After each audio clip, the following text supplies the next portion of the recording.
Is this your next mayor? I'm here today with Mark Saunders to ask him, why you for mayor?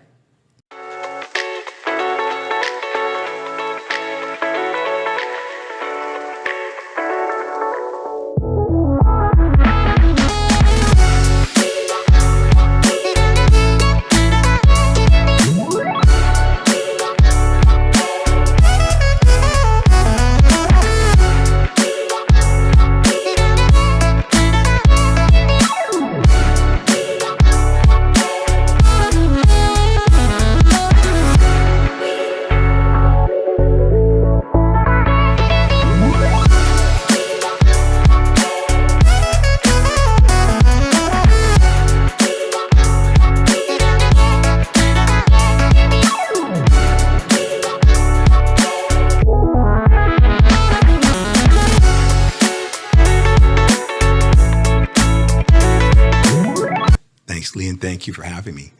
Well, first off, I'll say that, the city needs change, and it needs bold change, but most importantly, leadership, strong leadership. I come with 38 years of public service. I know the entire city from every angle, through the good, the bad, and the indifferent. And that leadership role is a learned role. It does not happen overnight. And by having a tremendous amount of that leadership, it has taught me a lot of things when it comes to the keys to success. And for the city of Toronto, it really is identifying it for what it is. It is a world within a city. And with the world within a city come many complex issues.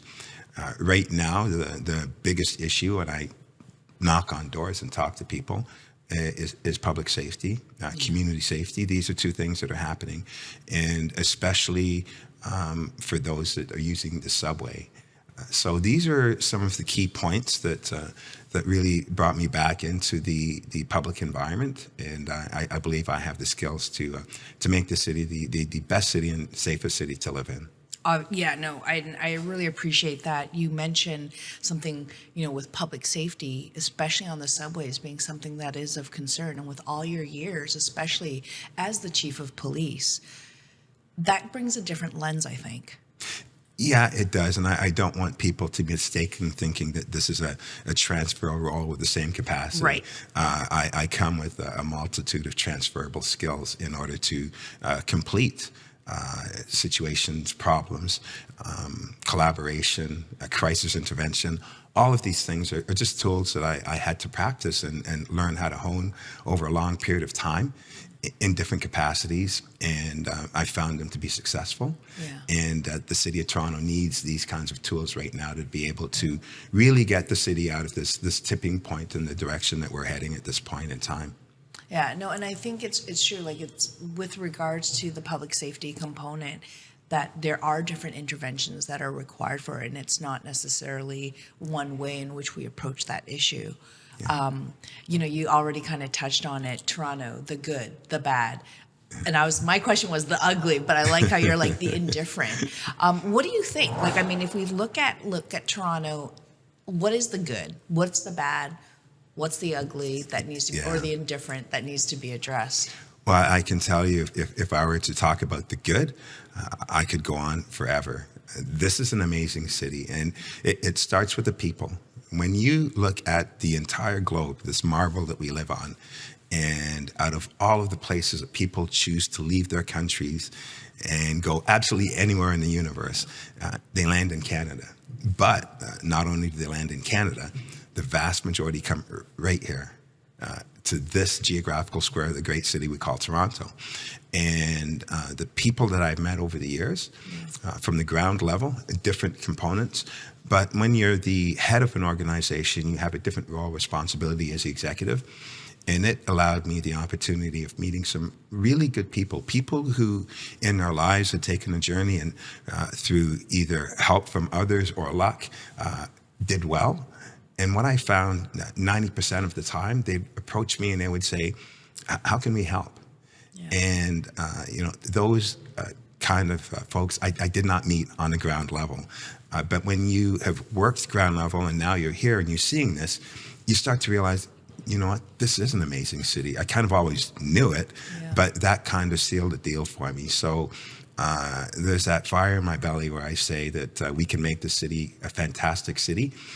It starts with the fantastic people that we have who want to help, who want to be part of the solution, but they're looking for the government and the leader of government to help pave the way to move in that direction. Yeah, and that's absolutely true. And one of the things that you said made me think about the fact that when we talk about how Toronto is the world in the city, you yourself came from England. Yeah, so... What was that experience? You know, I mean, like when we kind of like ground this in the conversation of that experience, you've had that lived experience yourself. Yeah, and you would know just as well as me. There are things you can take from people, but you can never take their lived experience. And sometimes that is something that people underestimate. When you have some of these discussions and there's a bit of passion, a lot of it is incorporated by that lived experience. And so for you to try to respond with a fact, you're not going to get anywhere. So you have to understand that first. But I come from my parents first left Jamaica with their 6 babies, and they wanted a better education. Yeah. And this is a story I'm hearing knocking on door after door, that this is a city of immigrants. Same thing. And with a better education, there are better opportunities. It opens doors to other avenues. And, you know, with that, you have that hope. And that's a Canadian dream, to come here, to get a decent job, have a place to stay, raise a family, and if you're fortunate, maybe open your own business. Yeah. And hearing that over and over again has been really satisfying. Yeah. You know, if you don't mind, I'd really love your journey, right? Like from coming here from England with your family who wanted a better life for you. And then your rise up to like the Toronto Police Force. What was that journey like? You know, and what got you on that path, right? Like, because all of those things are what brought you the lived experience, like the 38 years of experience that you have provide you that scope, right? Of I've lived it. I bring that lived experience. I've had to see and negotiate and navigate a lot of complex things during your tenure. Right. Yeah, well, I think it's my childhood that basically groomed me to be the person that I am. My parents would teach all of us to always define ourselves, because if we don't, we'll be defined by others. Yeah. And when we moved, it was in Milton, a small town called Milton.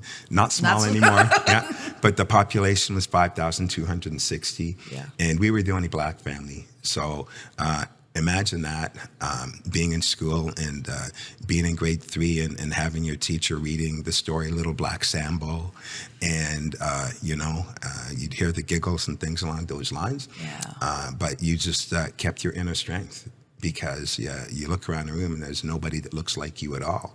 And when you keep your head up, people see that.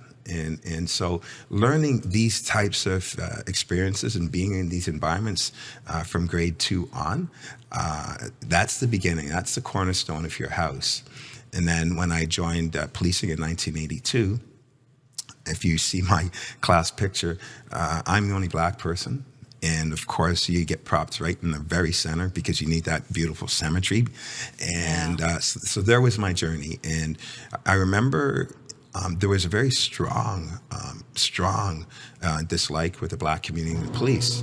Yes. And I was always taught to lean in and learn. It was an industry where you want to help others. And so why can I not be part of that? Why can't I help others? If that's my burning moment in my belly, then let's get going. And whenever I'd be in neighborhoods and speak with people that look like me, the first question for I don't know how many years was, how are they treating you? Yeah, you know? Of course. But the other flip side too, there are times where you get called to calls, and you'd show up and knock on the door would open, and it'd be, you know, that person's allowed in, but he, meaning me, is not allowed in my house. Why? So I can, because I'm Black. Yeah. So we fast forward now and look at where we are. In order to be a pioneer, you really have to be able to withstand those things. You really have to speak to leadership and make sure that you are representing a particular culture, and that will define it for others. And we fast forward to now, and the Toronto Police Service is by far one of the most diverse police agencies in the country, and it's all baby steps. But it's a learning piece to get to that journey, and you're right, making it right to the top. Most people only know me for the last 5.5 years that I was chief, but very few know me for the journey that I've taken through my life. No, and you know, this is a part of why I was very much wanted to have this space to talk to you about it, because oftentimes once you make the news and once you're in these like leadership roles, you're painted a certain way, and there are a lot of challenges, and that what brought you there, right? It's all those moments from grade 2, the cornerstone of being the only person that, you know, had to listen to the giggles and go, okay, how do I navigate this? My daughter's in grade 3 right now, right? Yeah. And that's a small kid, right? Yeah. And to find that inner strength and find that resilience is something that only gets stronger over time. Right? Yeah. Like, so, and you were one of the first, like you are first breaking through lots of glass ceilings. And when you're the first, it's like, okay, I'm here. Like, there's a lot of pressure, but there's also a lot of there's a lot of pressure, but also a lot of opportunity, right? Like everything's impossible yet possible at the same time. Yeah. And but that's Canada. Yeah. That's the Canadian dream. And I had the opportunity of meeting so many people. You have to, the opportunity is there. It's not the amount of times you fall, it's the amount of times you get up. I can't emphasize that anymore. Even working in homicide and dealing with the families, the mothers, you would see some that were absolute puddles. Sometimes they would never be able to get out of that. And then you'd watch others and they'd rise up to be these lionesses. And when they walked into that room, you could hear the pin drop. You could hear the breath of every human being. And so the human dynamics, it's a weird social science experiment. My job kind of incorporated that, but it always made me learn that it's possible. And it always, compelled me to move forward. But it also gave me the knowledge base. When we're talking about dealing with people and helping people, service is the greatest calling in life. And here I am now, given an opportunity, instead of having one tool to help keep the city of Toronto safe. Because remember, the police agency is an agency of the city. Having the ability of having access to all of the tools, mental health, housing, affordability, parks and rec. I think there's an opportunity to really do some exciting things across the city. Absolutely, and you have transferable skills. Like you aren't defined alone by the last by the last role that you've held for 5.5 years, right? And so that's why I really appreciate you sharing your personal journey, coming to Canada, and being in that room where you're the one person out of a whole classroom where you stand out, or being that first person, your class of, police officers, and you're right there and you're the only person. And also being at the front door, being called to serve and being asked not to come in. And I think this is where, for me, as a person of color, as a daughter of immigrants, I think it's so important that we have the leaders who have the courage to say, okay, this is what I bring to the table. Might not be perfect. Nobody's perfect. And we learn from it. Or how do we learn from it? And I think those are qualities I look for in leadership, right? I don't look for perfection because I don't actually think that exists. No, it certainly doesn't exist. We are all flawed. We will all make mistakes. I have certainly made my share of mistakes. I think the measurement of the human being is how have you grown from that mistake? Did you learn? What did you learn? Is it now an applied skill? And does that applied skill from your failure make you a better human being? So there are a lot of moving parts to it. But I totally agree with you. There is no perfect human being. There is no perfect plan. All plans written are great until you have to execute the plan. And so what does your ability to transfer to plan B look like? And that kind of defines policing 101 in a nutshell. Always having contingent plans, knowing when you're wrong, correcting, and moving forward. Yeah, no, and I think that's the powerful nugget, right, of life lessons. You mentioned affordable housing. So for me, obviously, as a realtor, I'm quite interested in the challenges that I see front lines of people trying to find housing, rentals being so out of reach, but also people trying to buy housing and feeling like I'm not able to do this on my own. You hear situations where people try to cohabitate together to leverage, get supports from their parents. And for so many people who are immigrants, that's not a reality that will ever be within their reach. What are your thoughts? Okay. Well, my thoughts are pretty simple. I'll try to break it down as quick as possible so it's not a 2-hour interview. I'm looking at the end game, the short game, I should say. And by 2030, 2031, we're talking 6.5, 7 years, we're going to have another 500,000 people here. We are going to have a lot of newcomers here. Yeah. And I think of the journey my parents had to take. And I do not want the newcomers to fail. They're coming here for the Canadian dream. Government has a responsibility of facilitating the tools necessary for that journey to at least start fairly.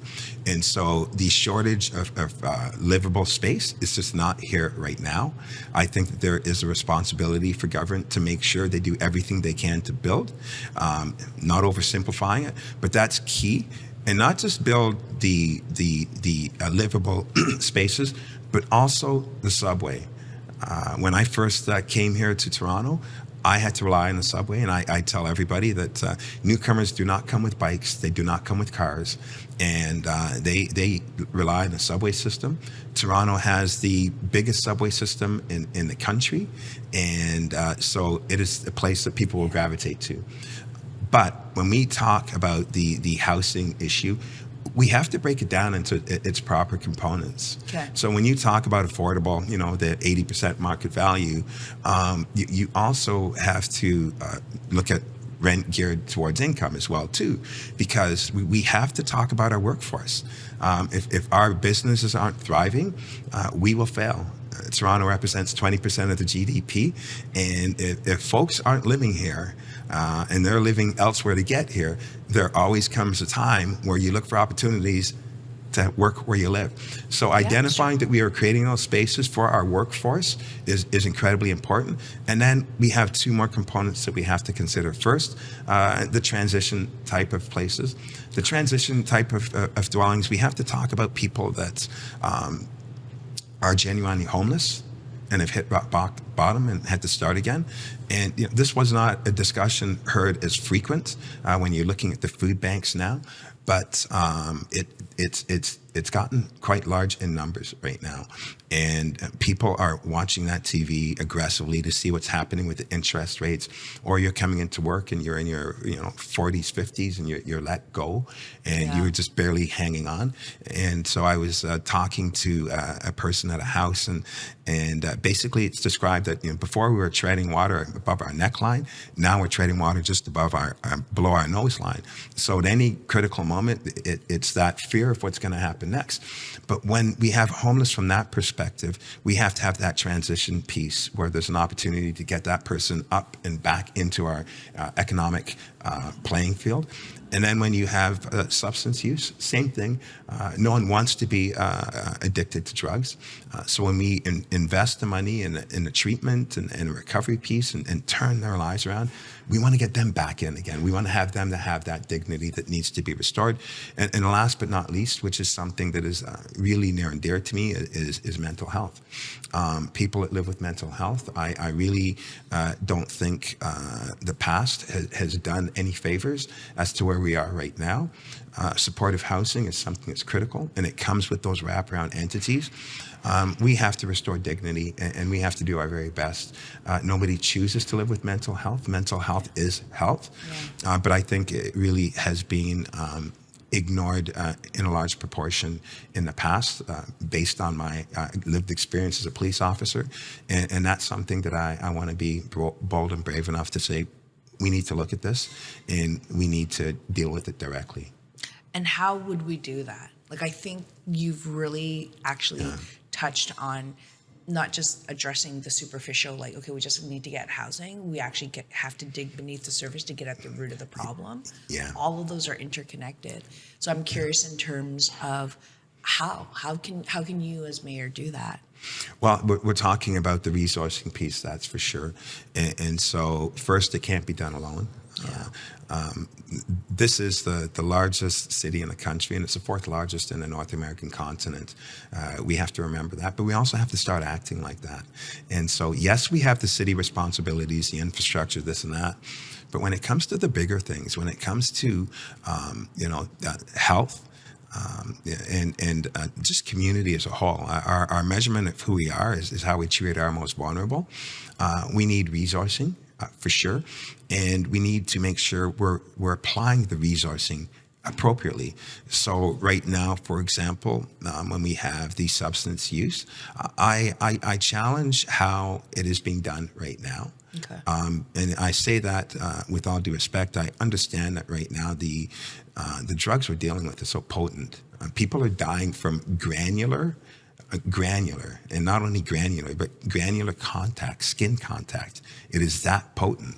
So gosh. the supervised sites, I'm supportive of. Okay. The numbers of deaths would have been much higher. But that speaks to the consumption piece. And I am a big proponent of the treatments, and I'm a big proponent of the recovery piece. And so after 5 p.m. with mental health and also with the substance use, we need some more entities that are outward facing. And certainly in some specific areas of the city right now where there's a high density of these type of people that are outward facing, because when you're walking in to get your or when you're carrying your drugs to go in, you're not ready for the discussion about rehabilitation. And when you come out, you certainly are not. But it's the 4 hours later or the 5 hours later, it's February 2nd and it's minus 33.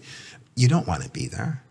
You don't. And so that's where we need the intervention. People out there in real time, continuously never giving up, because this is not a situation where this one moment it's going to happen. It may take 10, it may take 20, but never giving up. And I've heard this from so many survivors. At certain points in their life, they never thought that they'd be able to turn around, and they've turned around. And they will always tell you it's because people never gave up. So I'm saying we have to have the right resources to be there. And where would these resources come from? Because that's the biggest piece, right? That I think that as a world-class city, we have so much needs, and with the budget, with the city coffers really being very bare, where are we going to get that? Well, there are two sides to that. And first off, in the absence of doing nothing, this is where we are right now. Yeah. And we weren't here. We were way better. Yes. And so the message is, this will do nothing but compound. I was down in Regent Park, and they are telling me point blank, and exactly what I saw. There was a section of the city in there where it was small, and all they've done, because they've lived there, their eyes do not lie, and they've just watched it spread and spread and spread. Yeah. So we have to be better. And it's not a matter of, what-ifing our way out of this. We need people there, working with levels of government, promoting people that are coming in. I'm telling you, we've got 500,000 immigrants coming in. Fast track those kind of folks that want to come here, that have at least a certain level of training. There are adequate peer support people out there that we can use, we can employ to be part of this process. It doesn't have to be pretty, it has to be effective, but we have to have it. And put that as a priority. But we have to. And then if we don't, let's work it the other way. Let's not do it. Now let's talk about the cost. Let's talk about the cost of bringing these people to hospitals, the paramedics. First, the law enforcement and fire have to attend. Then the paramedics have to attend. Then they have to take that person to the hospital. They could be there for a day, a week, a month, whatever, right back out again. So we're talking wash, rinse, dry, repeat. That has to stop. Yeah. The importance of breaking that cycle is going to be cost effective. It speaks to dignity, and it speaks to dealing with health issues, which is what we're supposed to do. Government's role is to identify these things, work with levels of government to make sure that we're doing things the right way. And if our city is not vibrant, our small businesses go. Yeah. And when our small businesses go, Big businesses don't want to come here. So all of these things have that connectivity that we have to speak about. And, this isn't about having these sound bites, this, that, the other. This is a lived experience I'm bringing to the table. There's interconnectivity with all of these elements of the city of Toronto. And the moment we deny or turn our back to any one of those elements, we are in trouble. And even within those areas, not talking to the homeowners, syringes in parks, syringes in playgrounds, syringes in backyards. These are all real things that are happening in our city, and we have to have the discussion about these things. Everything is fixable. This is a dark and doomy city. As I said at the start, we have amazing people, but a lot of those amazing people need to be heard, and they feel like they haven't been heard. And so I want to make sure that all voices are heard so that we can prioritize what the right decisions need to be and stop spending money on things that aren't necessarily dealing with people to the extent that they should be dealing with.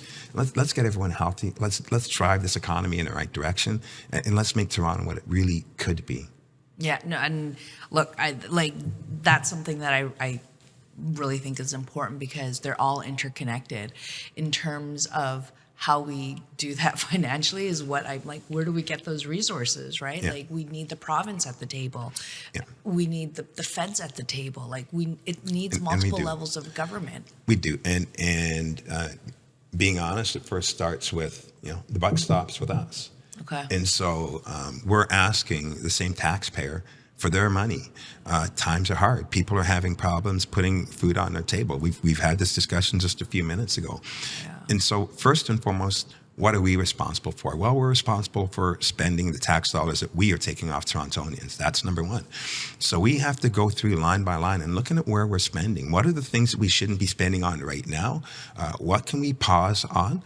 And when we talk about mental health, which this is a trick that everybody seems to escape, you have to bring every agency to the table. Yeah, it's a health issue. So in comes the health person. So we need this. It's a social issue. Oh, no, we need to bring the social person in. You can go, it's a small business problem. We need to bring every sector of city government into the room for that discussion and pull every strand from that environment to say, topic today is mental health. We are tackling this. What do you bring to the table? What are you seeing? What resources do you have? Yeah. How are those resources working? And what do we need to do? So that's the starting point. No one is allowed to be not at the table for that discussion. The consultation is so important, right? No one is not allowed to be at the table. That has not been done in the city. This is what speaks to the leadership piece. Okay. And these are things that I've wanted to do for a long time because they were the flashpoints when it came to law enforcement in the public. Uncle John is a great person when Uncle John is on his medication, but when Uncle John is not on his medication, certain things can happen. And if there's loss of life in those situations, policing loses legitimacy. Members of the public have huge concern. And we have to learn that these are the endpoints of these types of interaction. It was a failure of so many agencies that failed that particular individual. So we need to get it right. And I strongly believe that I can get it right. And this city then becomes the litmus test for other cities to come here and say, how do you guys do it? It's like, because we have good people, we have good government, and we're spending our money properly. Yeah, no, and I really appreciate that vision because it's very inspiring. And I think, when we talk about Toronto, I think Toronto is great. It was greater, and I'd love to get it back to that, right? And we do need that change.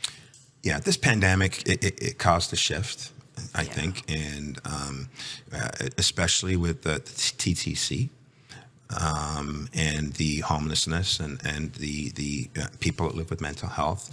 And there was an increase of disorder and of crime and of random crime. Yeah.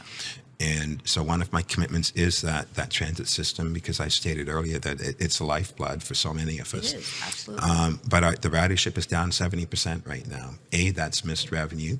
But B, more importantly, people are scared. Those that can afford are choosing to Uber or get there through other means. And it's a responsibility for government to create that culture of safety, which is a priority. I'm knocking on doors right across the city, and sometimes I feel bad. I'll have a father go grab his daughter or son as a prop, and this person doesn't use the subway anymore because I won't let them. And it saddens me, but whether I like it or not, it needs to be fixed, and we need to start fixing it right now when it comes to the safety component. And so my commitment is there. And some people will start using stats on crime. I ride the subway, so I'm not going to get gamed by that nonsense. It is the disorder that is the most concerning. When you're on the subway, it's someone, they're on one of the chairs and their pants are soiled, or there's vomit and they're just laying there. People get nervous. Oh, what if that person wakes up? This is human biology. Or if they're on the floor, or if they start making loud hoot noises and you're worried, okay, does a hoot noises now become actionable? Or if you're getting that extra push that you for no reason deserved, or the swearing and the loud swearing, or in times racial slurs that are happening. These things are not getting reported. So don't get tricked by people talking about crime stats. This is not about crime stats. It's about quality of environment. Mm-hmm. That is what's scaring people. It is the fear of being in that situation. So when your partner is going to work, like downtown at the convention center, I was talking to one of the executives there and saying, my staff comes in differently. They're talking about different things that they're seeing, but their partners are home going, it's not about work, it's about the journey home. And these people are coming from Rexdale, they're coming from Scarborough, they have to take it. And we have an obligation to make sure that they're going to feel safe and comfortable. And when I've got friends calling me and saying, because I was former chief, is it safe to go to the ball game with my son using the subway? This is not our Toronto. Yeah. And it's all of these, the sum of all of these parts that said to myself, I've got to run for mayor. But it was my wife who said, you have to run. So I'm excited at these challenges. I guess my whole life has been dealing with challenges, but the challenges help people. Yeah. And when you're helping people, it is like a drug. You really enjoy doing it because you see that you're adding better quality of life, and having doing that for so many years, there's a really good feeling, and I've enjoyed it. And there are good people at council, and I want to work with them, and I do want to do it what it needs to take, just to turn Toronto back to where we need to go. Yeah, and I mean, I very much appreciate that, because you have addressed something that is common. Every time I work with someone, they're like, I need to be close to the subway, but then you'll hear someone, like the partner, pipe up, I don't want her taking the subway, or I don't want my kid taking that. And so how do we address that? Like, that's something that needs addressing. We have all these immigrants, we have all these newcomers coming, and we need housing. I don't think housing can be built fast enough. So I'm not quite sure what that solution is in the interim. So if you heard so there are two components to it, and you're right. So I released the housing platform yesterday, and this week. I don't know what day of the week it is. I apologize. You've been busy. The team has been throwing me all over the city. But I did it in two parts because I felt that it was necessary. And, I'm a smart guy, but I'm not that smart. But I'm a great listener, and I think it's a key that every leader has to have.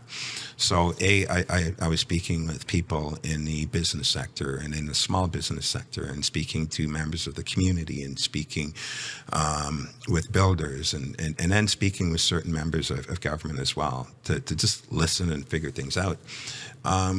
The process is not working. It's as simple as that. That's a starting point. So let's talk about what we can control before we start talking about what can't be controlled by us but is needed. Because if we're putting good money into a bad product, that's not good business process. But more importantly, it's not about business process, it's about social cost. Because we're looking at our streets decaying right now because of this. So when you bring your approval in, there's very little accountability for moving this thing forward. Yeah. And so now you were talking on average 3 to 5 years. And when we have entities that are doing research right across all of the Canadian city municipalities and scoring Toronto last, that's not good. That's not our city. And the fact of the matter is, in order to even throw your hat in the ring, you have to have hundreds of millions of dollars on hold. You're paying interest on it. So now when you're not accountable for when it makes it through, and it's 3 to 5 years, the end user has to pay. Either the person, the developer, or the city has to pay. And so now when you have entities that are doing research right across all of the Canadian city municipalities and scoring Toronto last, that's not good. That's not our city. And the fact of the matter is, in order to even throw your hat in the ring, you have to have hundreds of millions of dollars on hold. You're paying interest on it. So now when you're not accountable for when it makes it through, and it's 3 to 5 years, the end user has to pay. paying for it at market value, or you and I when it comes into the affordability components. So number one, if we're going to bring the price down, then we have to speed up the process. And so I put a bunch of mechanisms there because I thought that was key and important. And then the second factor is having the ability of creating a decent mixed income is very key and critical. We can't cluster people that don't have access to things all in one. And we've learned that, and I'm glad we've learned that. But when we talk about Lawrence Heights and when we talk about Regent Park, those are successful plans. And at the end of the day, it works well because the government gives the land is built, the people who were in that area have housing, and on top of that, the city has spaces for free, and you have market value. And so I'm saying, well, if we take the property tax off the affordable piece, the market value will come into play, especially in the spaces that the city owns that are just vacant. So we have to, change the process quick, and B, we have to build. Bottom line, and build fast, and not deny public input in every decision. And we spoke off camera that there is always an opposite reaction to it. So you have to be cognizant of that. Making sure that all the voices are heard, but building, we are building. We're going to build safe, affordable places that will include the workforce, and hopefully those folks that, you've got the double income people that have gone through post-secondary and now a chance at, staying in the city. These things are good, but more importantly, it makes our city vibrant again. And when we have people that are healthy and vibrant, then we have Toronto. And I'm excited at the opportunity of doing that. Yeah, bring back Toronto, right? So on that piece about the housing, what are your thoughts? Because people have been talking all about it, about the Ontario Science Centre. Okay. I'll give you the 5-minute version of it. Listen, I had an active role. I was a special advisor, and that special advisor gave me the opportunity. I was basically the conduit between the province and the city. And while I was there, I created digital moments for the city to speak with the anchor tenants, Therma and the other two, and I kept that door open so that any questions, any clarifications, there was that opportunity. Ontario Place it's owned by the province. 90% of the acreage is owned by the province, and the city owns 10% of the province, or of that environment. And it's going to be built. And the good thing about it is that it's going to be 365 days a year. And the fact that there's going to be an extension of the subway, because we do need transit in the city, it's going to create thousands of jobs. It's going to bring in billions of dollars in tourism. This is a good thing. And what I like about it is the fact that 2/3 of Ontario Place is public realm. So more public access than ever before. And as the host city, we have to make sure that we do everything we can to make sure that it is to our advantage from all aspects of it. And we also have to make sure that Ontario Place is about Ontario, celebrating Ontario. So within those public realm components, that they get it right. And we have the opportunity of having and playing a part in that. There is also an executive steering committee. And in that executive steering committee, it is representation from the province, city staff workers, including Create TO, and people, executive from the CNE, so that there's no duplicity. And so the CNE, which is also city-owned, we're building, and within that, when we get it done right, putting all these chess pieces into play, that is going to be a mecca, phenomenal spot to be going to. So the end game to that, I think, is going to be sensational. Every time you hold or stop things, the price goes up. I want to be very cognizant of that. I want to make sure what our discussions are going to be on the go forward with that. Ontario Science Centre, again, is owned by Ontario. They want to put it there. I think it's a good idea. When you add a feature ticket to other feature tickets, more people will gravitate to it. Again, that will help overall. I think that's a good, healthy thing. However, when we look at the spot where the Science Center is right now, Yeah, in Don Mills. it's now 2023, and that spot is Toronto's property. It's not the province's. They leased the building $1 a year for 99 years. I think we're at year 61 or 62, whatever. Obviously, that lease is going to be cut. I think it's an exciting opportunity for our city government to say, what are we going to do at that spot? Because understanding, look how it's changed. We're going to have the Crosslink, number one. Which is fantastic. there now. Yeah. And then when we look at the northwest corner, there are going to be tens of thousands of living units there, tens of thousands. And then when you go back and south, you've got tens of thousands of people in Thorncliffe Park. Yes. And then when you just look east, there are a lot of people there. So we're seeing density, but we're seeing an injection of massive density. We get to decide what we're going to do with that. But we're not going to in any way or shape or form affect that protected green space. Right. And that was something that I've heard people talk about. Yeah. We only own a sliver of that spot. I remember seeing the map. It's a tiny sliver, but there are going to be some amazing things that we can do with it. Whether or not we're going to build city infrastructure in there, and having those consultations with the community to see what's going on in there, what we think needs to be in there, we should have control of that discussion. And I think it's the right thing to do. Yeah, I know certainly from members from the community, their concern of we're going to lose a place that is for East Enders or like Scarborough folks to be able to access it from North York and all of those things. Well, I'm not sure what the numbers were. Yeah. But the cost to restore the Science Center was in the hundreds of millions. And that's just to bring it to state of good repair, hundreds of millions of dollars. Mm-hmm. So we really have to, decisions would have to be made on doing that or looking at what it looks like now, where it is going to be going in the next 10 years, and how can we maximize for the quality of life, for the massive density in that area's best interest. So we can think on the past, but we have to work towards the future. Yeah. I am a bit of a art history buff, and I know like with the Ontario Science Centre as an architecturally renowned by Roy, oh my goodness, I've just blanked out on his name of the architect. Yeah. Takahashi, I think. I can't remember. I apologize.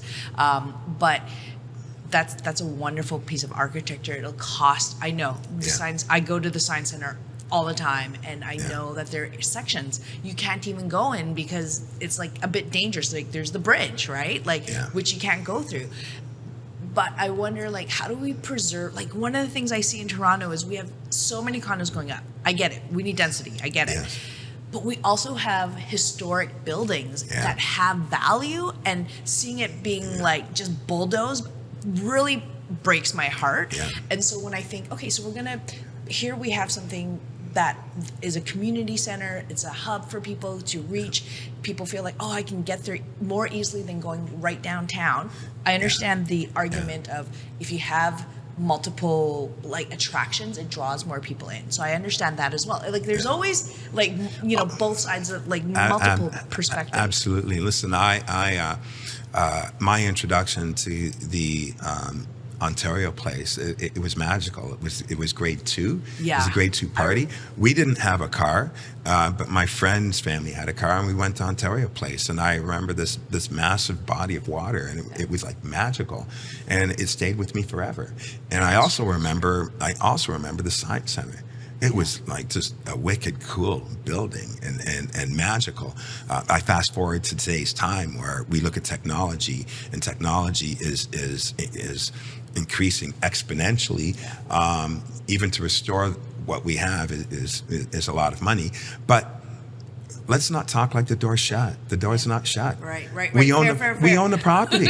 Let's have that discussion. Yeah. No, listen. It's not a closed door conversation. Yeah. No, it's not even closed. It's going to be our property. Right. Let's have these healthy discussions. What do we want to do with this thing? Yeah. And I think it's an exciting time. Yeah. And again, it speaks that people are coming here. They are coming here. So. And I appreciate that, because I think that this is the piece where people hear about it and it's like everybody's talking, what's going to happen? Oh, we're losing this. But you're right. The door's not shut on it. No. It's a conversation piece. What are the possibilities in this moment? Thank you. Yes. Well, that's what I'm hearing. I'm not reflecting that back. Yeah, I'm not. You know what? I play the distractions for what they are. Yeah. Good, healthy conversations can do amazing things, and it's our property, and we're going to have that discussion. I'm excited So about it's not that. a predetermined end result. That's what I'm hearing. Yeah. You're open for having a conversation. Oh my for what that goodness, looks like. that's what makes Toronto Toronto. Yeah, for sure. Well, the Toronto the Great that we need, right? We're getting there. And I really appreciate it. And I do appreciate you sharing your platforms, right? Like the key pillars and the pieces in your vision behind it. Because honestly, so many people are asking me like, okay, well, all these mayoral candidates, why should I vote for them? Who are they? And you have really been so generous with your time, with, giving us insight to who is Mark Saunders when he came to Canada and he was like in grade 2, and your journey to where you are now, and even the roles that you have had after being chief, right? And I think this is something that we want to get to know you as the whole person, right? And I know people are really excited about, well, what does that look like? How will he affect change? What's his vision? And fundamentally, all leaders bring a lived experience, and that lived experience will inform the decisions and the approaches that they take. Yeah, you couldn't have said it any better than that. It's so true. So I really do appreciate it. So one of the things I wanted to ask you also, what's your guiding principle or a quote or something, that you like refer to in times, or just a guiding principle or anything? Well, I had two. Martin Luther King: if you can't fly, run. If you can't run, walk. If you can't walk, crawl. But just keep moving forward. I've gravitated to that. But my sister, I will, I can, and I shall. She was a world-class athlete. She had set world records, and I would often wonder what it felt like being number one in the world in anything, because you look at your competition, and they're just gunning for you and nobody else, and she would win every time. And so when I learned that was her motto, obviously because she's my big sister, I inherited that, and that was the journey that got me to be chief of police. So one is personal, and the other one is personal and inspiring. We have to keep moving forward. Oh, that's awesome. That's the word to end on. Thank you so much, Mark. I really appreciate your time. Thank you. It was wonderful. That was awesome.